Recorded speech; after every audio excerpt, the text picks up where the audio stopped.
కథాభిమానులకి స్వాగతం. రామక్క గారి సుమ పొయ్యిగడ్డ కథలకు స్వాగతం.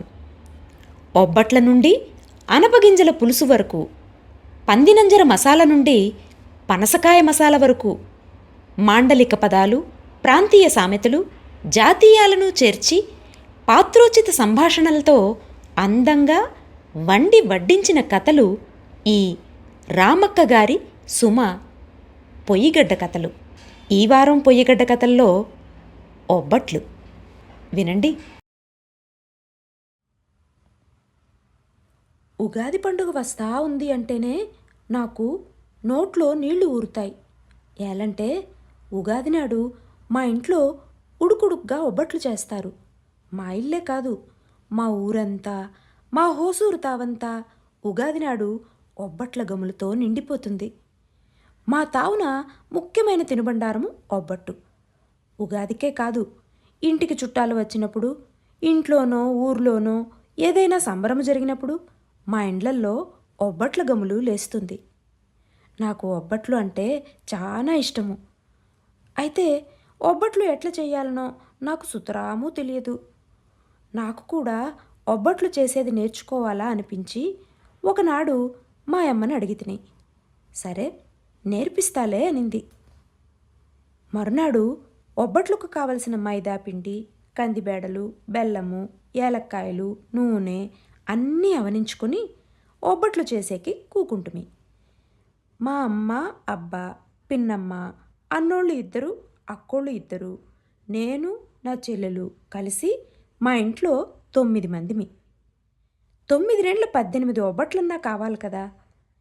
ఇరుగిల్లు, పొరుగిల్లు, చిన్నోళ్ళు ఎవరైనా వస్తే ఇంకొక 2-3 అయినా ఉండాలా. దానికనే 1.5 కిలో మైదా పిండిని తీసుకుని దాంట్లో చిటికెడు పసుపు, కొంచెము నూనె కలిపి నీళ్లు పోసి రొట్టెల పిండి మాదిరిగా కలిపి పక్కన పెట్టుకుంటుమి.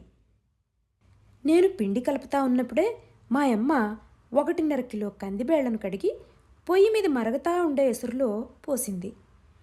ఎసురుకు కొంచెం ఎక్కువగానే నీళ్లు పోస్తాము. ఎందుకంటే కందిబేళ్లు ఉడికినాక ఆ నీళ్లను వంచుకొని వాటితో రసం పెట్టుకుంటాము. సుమా, బ్యాళ్ళు ఉడికినాయేమో చూడు అనింది మా అమ్మ. నేను పొయ్యి దగ్గరకు పోయి బేళ్లను నలిపి చూసి, ఇంకా రవంత పొద్దు ఉడకాల్సినట్లుగా ఉందమ్మో అంటిని. చాలా నున్నగా ఉడకకూడదు బిడ్డ, అట్లా ఉడికితే ఒబ్బట్లు బాగుండేది లేదు.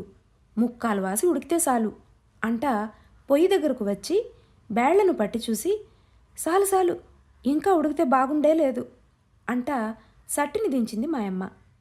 నేను సట్టిని అందుకొని నీళ్లను ఒక గిన్నెలోకి వంచి తిని. మా అమ్మ పొయ్యి మీద ఇంకొక సట్టి పెట్టి దాంట్లో కొంచెము నీళ్లు పోసి ఆ నీళ్లల్లో 1.5 కిలో బెల్లం వేసింది. 4-5 ఏలక్కాయలను కూడా దంచి బెల్లంలో వేసింది. బెల్లము కరుగుతా ఉంది. కజ్జాయిలకు పాకం ఎత్తుతాం కదా, అట్లా పాకం ఎత్తాలా ఇప్పుడు అనింది మా అమ్మ. కజ్జాయిల పాకం నాకేమన్నా తెలుసునా?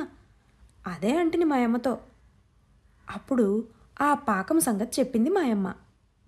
చూడు బిడ్డ, ఒక తట్టలో నీళ్లు పోసి పెట్టుకో. బెల్లము పాకమును రవంత ఎత్తి ఆ నీళ్లలో వేస్తే అది చెదిరిపోకుండా ముద్దగా చేతికి వస్తుంది. దానినే కజ్జాయిల పాకము అంటారు అనింది.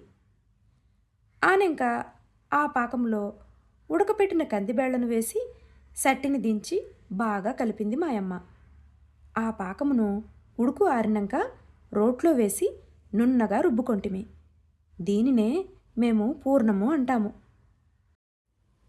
ఆనెంక కలిపి పెట్టుకుని ఉండే మైదాపిండిని చిన్న చిన్న ఉంటలుగా చేసుకుంటుమి.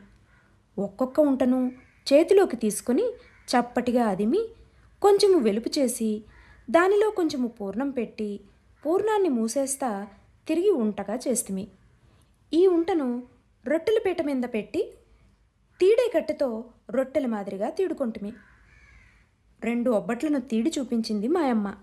ఆనెంక నేనే అన్నీ తీడి తిని. పొయ్యి మీద రొట్టెల పెనుమును పెట్టుకుని తీడిన ఒబ్బట్లను నూనె వేసి కాలుస్తూ ఉండాను.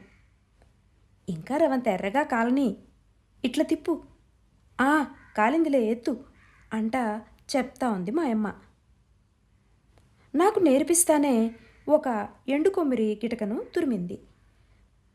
కురువు పొయ్యి మీద సట్టిని పెట్టి సట్లో చెంబుడు నీళ్లు పోసి ఆ నీళ్లలో ఒక బెల్లం గడ్డ, తురిమిన కొమ్మిరి, 2 ఏలక్కాయలు, కొంచెము గసగసాలు, అరచేడు కన్నా తక్కువ వేసి ఉడికించి పానకము కాపింది.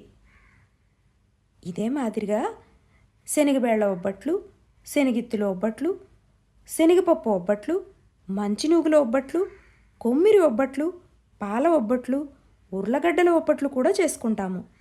వీటిలో ఉర్లగడ్డల ఒబ్బట్లు కారంవి, మిగతావి అన్నీ తీపి ఒబ్బట్లు. ఇదంతా అయ్యేసరికి చేను తావుకు పోయి ఉండిన మా ఇంట్లో వాళ్ళు అందరూ వచ్చిరి.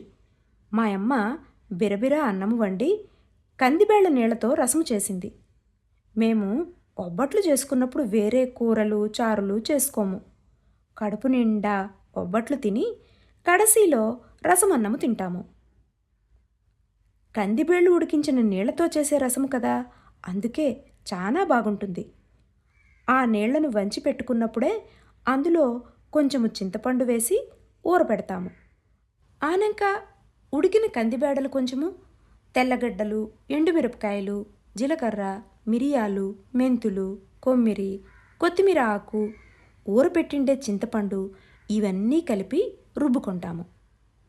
పొయ్యి మీద సట్టి పెట్టి తిరగబోతకు నూనె వేసి దానిలో సాసువులు, కరేపాకు చిట్లించి రుబ్బి పెట్టుకున్న మసాలా ముద్దను వేసి కొంచెం వేపి కందిబేళ్ల నీళ్లను పోస్తాము. తగినంత ఉప్పు, పసుపు కలిపి బాగా కాగినాక దించుకుంటాము. ఆ పొద్దు అదే నేను ఒబ్బట్లు చేసేది నేర్చుకున్న పొద్దు. అందరము వరుసగా కూకొని పానకము పోసుకొని ఒబ్బట్లను తిని కడసీలో రసమన్నము తింటిమి. మా ఇంట్లో వాళ్ళు అందరూ నేను బాగా చేస్తునని నన్ను మెచ్చుకొండ్రి.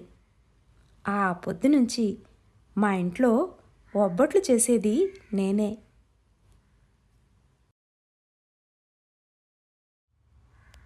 ఇది ఒబ్బట్లు కథ. ఒబ్బట్లు తయారీ అందరికీ తెలిసిందే. తెలియకపోయినా ఏ యూట్యూబ్లోనో చూసుకుంటే కొలతలతో సహా తయారీ విధానం తెలిసిపోతుంది. లేదంటే ఇవాళ రేపు బయట కొనుక్కుంటున్నాం. కానీ సుమగారు ముందే చెప్పినట్టు కొలతలతో చెప్పిన వంటకాల తయారీలో ఈ రుచి దొరుకుతుందా? ఎన్నెన్ని కొత్త పదాలు తెలిసేయి. ఒక్క ఇంట్లో వారికే కాదు, ఇరుగు పొరుగు వారికో ఇంటికి వచ్చిన వారికో పెట్టేందుకు మరో 2 ఎక్కువ చేయాలనుకోవడం, ఆ తల్లి కూతుర్ల అనుబంధం, ఇవన్నీ. అసలు ఒబ్బట్లలో అన్ని రకాలు ఉంటాయనే తెలియదు. ఇంకా చూసారా, పప్పు ఉడికించిన నీళ్లు కూడా పారిపోయారు. దాంతో ఎంచక్క రసం పెట్టుకోవచ్చు. ఇది మేము కూడా చేస్తాం. మరి మీ ఇళ్లల్లో? ఇది ఈసారి పొయ్యిగడ్డ కథ. వచ్చేసారి మరో రుచి చూద్దాం. అంతవరకు సెలవు.